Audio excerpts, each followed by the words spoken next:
You know, last night I was on this British show called Question Time, which is a very famous British show, and there was a woman parliamentarian there from Ireland who was pretty bright. I liked listening to her, but the host asked me about this character named Count Dankula. I don't know if you know about him. His girlfriend, he's a comedian. Well, he thinks he's a comedian. And, well, but, you know, there are lots of comedians who think they're comedians that aren't funny. And I'm not saying he's not funny, because other people think that he's a comedian too, but he presents himself as a comedian. Count Dankula. I mean, that's actually a joke, that name. And his girlfriend had a pug, and I liked Count Dankula because he hated that pug. And I'm not very fond of pugs. I think they're hideous little creatures. And you know, I don't really hate them. If a pug comes along, then I'll pet it and everything. But it's just sort of like this little rat-like dog with these you know, if you hit a pug on the back of the head, the eyes will pop out. And so, because they've been so genetically mishandled. And so, I don't know, man, it's just... You do realize we're putting this on YouTube, and you're just you're unleashing a whole new world of hate from the pug people. I know.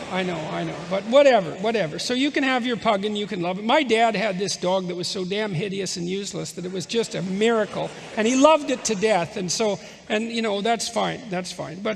And there's kind of an ironic attitude in the dismissal of pugs. And Dankula didn't like his girlfriend's pug, and so he thought he'd play a mean trick, or a mean/funny trick, and teach it to do a Hail Hitler salute, which I actually thought was quite funny. It's like, I don't see that as glorifying Hitler. It's a pug, for God's sake.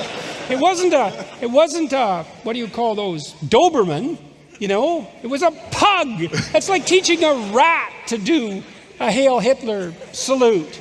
I love how this has come down to the breed of dog with you. Well, these things matter in terms of the way they're represented, you know. And then, you know, he taught it to. It's so horrible. And I'm gonna be so killed for this. He taught it to do its little salute when he said "gas the Jews," which is not funny, you know. Except it's horribly funny, you know, that's the thing. Well, look, and so yeah, you laugh, that's right, because you're all horrible. And you know perfectly well that it's horribly funny.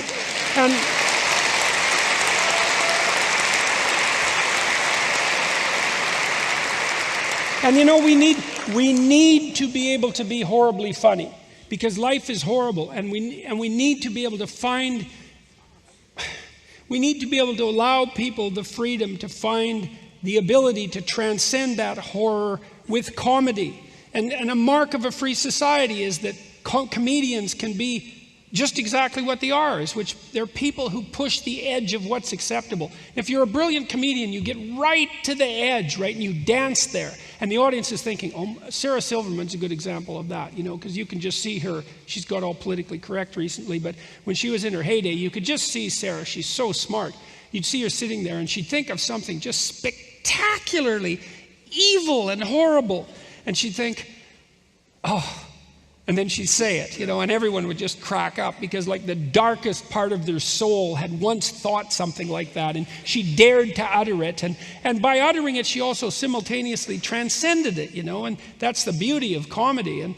And well, so anyways, they went after Dankula and nailed him legally, and I thought that's in Great Britain as well. And last night, so they brought this up on Question Time, and you know, the Irish woman who said, she went off on a talk about how terrible Kristallnacht was and what an awful thing Auschwitz and the Holocaust was. It's like, well,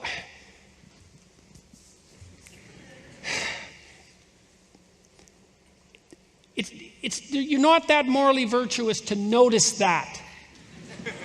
You know what I mean? It's like, and it didn't have anything to do with the topic at hand. It's like, yeah, you wouldn't say that you noticed that unless you were implying that there were people around you, including this Count Dankula, who didn't notice that. Okay, it had nothing to do with whether he should have been prosecuted for his stupid joke. And you can say, well, you could say it was a stupid joke, which it certainly was. You could say that it was a hateful joke, which I don't agree with, by the way. But you could say that, and I think you could make a credible case for that. But then to say that because you think that the Holocaust was bad, he should be criminally prosecuted. It's like, no, sorry, man, you've crossed the line. And there's no excuse for it. And so that's part of what's worrisome about the state of discourse in the free West. That same thing, comedians won't go to university campuses. It's the same thing. You don't get to be funny. So, and if you can't be funny, then you're not free. You know, the jester in the king's court's the only person who gets to tell the truth. And if the king is such a tyrant that he kills his jester, then you know that the evil king is in charge. And so when we can't tolerate our comedians, it's like, well, there you go. They're the canaries in the coal mine as far as I'm concerned. So...